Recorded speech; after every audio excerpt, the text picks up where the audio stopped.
اعوذ باللہ من الشیطان الرجیم بسم اللہ الرحمن الرحیم۔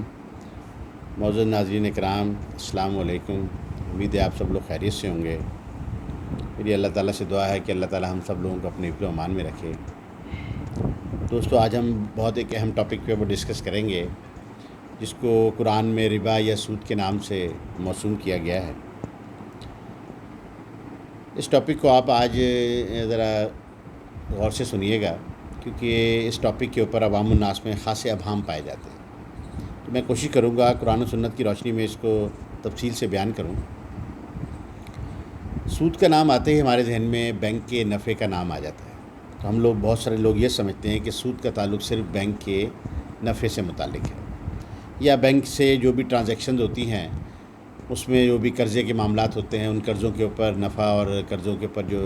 سود دیا جاتا ہے، اور اس سے متعلق جو ہے وہ صرف یہاں پہ بات ختم ہو جاتی ہے۔ تو آئیے ہم دیکھتے ہیں کہ قرآن اور اسلامی شریعت اس سلسلے میں کیا بتاتی ہے۔ سود کے لفظی معنی یا ربا کے لفظی معنی زیادتی، بڑھوتی اور اونچائی کے ہے، اور اس کا تعلق بھی سراسر صرف مال و دولت سے متعلق ہے۔ تو آئیے ہم دیکھتے ہیں کہ قرآن و سنت کی روشنی میں ربا سے متعلق کیا تفصیل ملتی ہے۔ جیسے ہم قرآن پاک میں ربا سے متعلق آیات کو دیکھتے ہیں تو ہمیں اس کے سیاق و سباق میں ایک لمبی فہرست ایسی آیات کی ملتی ہے جس میں اللہ تعالیٰ اللہ کی راہ میں مال خرچ کرنے کے اوپر بہت تاکید فرما رہے ہیں، اور مال بھی جو ہے وہ رشتہ داروں، یتیموں، مسکینوں، غریبوں، مسافروں، ضرورت مندوں، ان سب لوگوں کے اوپر اللہ تعالیٰ جو ہے مال خرچ کرنے کے بارے میں فرما رہے ہیں۔ تو آئیے ہم دیکھتے ہیں کہ سورہ بقرہ میں اللہ تعالیٰ 267 نمبر آیت میں اللہ تعالیٰ فرماتے ہیں، مومنوں، ترجمہ ہے مومنوں، جو مال تم کماتے ہو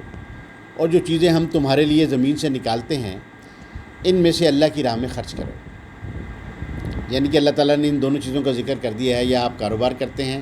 یا آپ کھیتی باڑی کرتے ہیں، یا آپ کے باغ ہیں، یا جو بھی زمینوں سے نکلنے والی اللہ تعالیٰ کی نعمتیں جو ہیں اس کے اوپر آپ جو بھی اپنی بیس کرتے ہیں آمدنی، اس کے سلسلے میں اللہ تعالیٰ نے فرمایا ہے کہ تم اللہ کی راہ میں اس میں سے خرچ کرو۔ ایک اور جگہ سورہ بقرہ میں 271 نمبر آیت میں اللہ تعالیٰ فرماتے ہیں، اگر تم خیرات ظاہر دو تو وہ بھی خوب ہے، اور اگر پوشیدہ دو اور دو بھی ضرورت مند کو تو وہ خوب تر ہے، اور اس طرح تمہارا دینا تمہارے گناہوں کا کفارہ بن جائے گا، اور اللہ تمہارے سب اعمال سے باخبر ہے۔ تو دوستو، ان آیات سے اللہ تعالیٰ کی ہمیں خاص تاکید معلوم ہوتی ہے کہ اللہ تعالیٰ نے ہمیں اللہ کی راہ میں خرچ کرنے کے اوپر بہت تاکید کی ہے۔ تو آئیے اب ہم دیکھتے ہیں کہ جو ربا کا مفہوم بنتا ہے، یعنی کہ جو مال اللہ نے ہم کو دیا ہے وہ ہم نے رشتہ داروں میں، یتیموں میں، مسکینوں میں اور مسافروں میں اور ضرورت مند اور حاجت والوں کو زکوٰۃ، خیرات اور صدقات کی مد میں، یا ان کو قرض حسنہ کی مد میں ہم نے ان کو ادا کرنا ہوتا ہے۔ لیکن اگر ہم یہ مال ان ہی تمام لوگوں کو زکوٰۃ، خیرات، صدقات کے بجائے اور یا قرض حسنہ دینے کے بجائے ان کو قرض کی صورت میں دیں،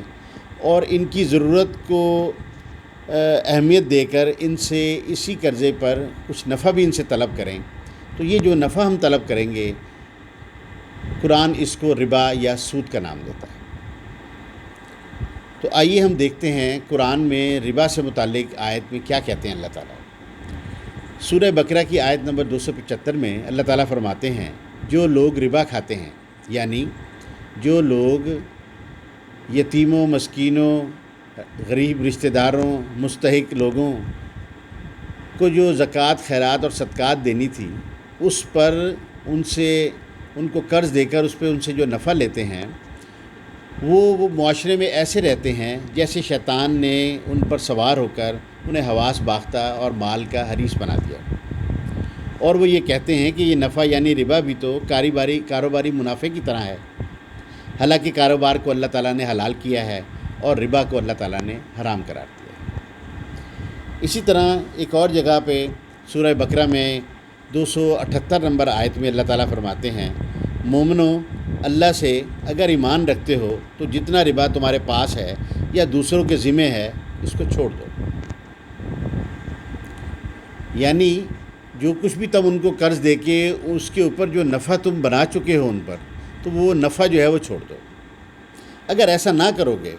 تو یاد رکھو اللہ اور رسول سے جنگ ہے. یعنی کہ اگر ان کے اوپر تم مہربانی نہیں کرو گے اور ان کے اوپر جو تم نے قرض دے کے اس پہ نفع کے اوپر تو جو تم نے ان پہ بوجھ ڈال دیا ہے، تو اگر ایسا کرو گے تو اللہ اور رسول سے تمہاری جنگ ہے. اور اگر توبہ کر لو تو تمہیں اپنی رقم واپس لینے کا حق ہے، بشرطے کہ مقروض زکوٰۃ کا مستحق نہ ہو، جس میں نہ تمہارا نقصان ہے اور نہ اس کا نقصان. تو آپ کو یا ہمیں اللہ تعالیٰ نے فرمایا کہ تم اپنا اصل رقم جو ہے وہ لینے کی حقدار ہو، کیونکہ نہ اللہ تعالیٰ تمہارا نقصان چاہتا ہے اور نہ ہی اس کا نقصان چاہتا ہے. اسی طرح سورہ بقرہ کی آیت نمبر 280 میں اللہ تعالیٰ فرماتے ہیں، اگر قرض لینے والا تنگ دست ہو تو اسے مہلت دو، اور اگر ضرورت مند ہو تو اسے قرض بطور زکوٰۃ بخش دو، تو یہ تمہارے لیے بہت اچھا ہے اگر تم حقیقت جان لو. تو اللہ تعالیٰ نے اصل میں اللہ تعالیٰ نے یہ فرمایا ہے کہ تم نے غریب کو، ضرورت مند کو، جس کو تم نے زکوٰۃ خیرات اور قرض حسنہ دینا تھا، اس کی اس ضرورت سے اس کا استحصال نہ کرو، بلکہ اس کو ویسے ہی مدد دے دو، کجا اس کے کہ اس کے پیسے کو اس کو نہ دو، بلکہ اپنے کاروبار میں لگا کے اس سے نفع کماؤ، یا انہی لوگوں کو قرض دے کے اس میں ان سے نفع وصول کرو. تو یہ ربا ہے اور اس کو اللہ تعالیٰ نے حرام قرار دیا. تو ایک دوسرا ٹاپک جو ہے کہ جیسے ہم ربا یا سود کا نام سنتے ہیں تو ہمارے ذہن میں بینک کے نفع کا نام آ جاتا ہے. تو دوستو، اس سلسلے میں اپنا نقطہ نظر آپ سے شیئر کرنا چاہتا ہوں کہ ہم دیکھتے ہیں کہ بینک جو ہے وہ کیا چیز ہے. بینک تو ایک ایسا مالیاتی ادارہ ہے جو کہ ہمارے اور آپ کے پیسے کو حفاظت سے رکھتا ہے، اور ہم اس کو اپنے پیسوں کا امین سمجھتے ہیں، کیونکہ وہ ہم جب چاہتے ہیں اس سے وہ پیسے ہمیں فوری طور پہ واپس کر دیتا ہے. اور اس کے علاوہ ہمارا کوئی عزیز رشتہ دار، بھائی بہن بھی ایسا نہیں ہے جس کے بارے میں ہم یہ سمجھتے ہوں کہ وہ ہم جب اسے پیسے طلب کریں گے وہ ہمیں پیسے مہیا کر دے گا. تو لہٰذا ایون دین کے جو دوست بھی بینک کے پیسے کو، بینک کی ٹرانزیکشنز کو، بینک کے لین دین کو سود میں قرار دیتے ہیں، وہ سب لوگ بھی بینک کی امانت دار ہونے پر یقین رکھتے ہیں، اور اپنے ان سب لوگوں کے اس میں اکاؤنٹ ہیں، اور وہ سب لوگ پیسہ وہاں پہ رکھتے ہیں. اب اصل میں بینک کے پاس جو کچھ بھی ہوتا ہے وہ پیسہ بینک کا اپنا نہیں ہوتا ہے. وہ بینک کا پیسہ اصل میں میرا اور آپ کا ہوتا ہے، اور وہ بینک ہماری اور آپ کی اجازت سے ہی وہ پیسے خرچ کرتا ہے. اور سم ٹائم تو وہ ہم سے ان پیسوں کو رکھنے اور حفاظت سے ہم تک دوبارہ واپس کرنے کے لیے سروس چارجز بھی ہم سے چارج کرتا ہے. اور بعض اوقات وہ جو کاروبار میں ہمارے پیسے لگا لیتا ہے ہماری اجازت سے، تو اس میں سے ہمیں نفع بھی شیئر کرتا ہے. بینک چونکہ جتنے قرض وغیرہ دیتا ہے وہ سراسر کاروباری نوعیت کے ہوتے ہیں، کیونکہ بینک کو نہ بینک کا اپنا پیسہ ہوتا ہے، نہ ہی اس کے پاس یہ اختیار ہے کہ وہ کسی کے اوپر خیر خواہی کے لیے پیسے خرچ کر سکے. وہ تو بینک میں اگر کوئی چوری ڈکیتی یا کوئی بھی بینک کا اپنا نقصان بھی ہو جائے تو بھی وہ ہمارے پیسوں کو ہمیں پورا واپس کرتا ہے. اس لیے ہم اس کو امانت دار کہتے ہیں، اور ہم اس کے اوپر ریلائے کرتے ہیں، اور ہم اس پر اپنے پیسے اس کے پاس محفوظ رکھ پاتے ہیں. تو دوستو، بینک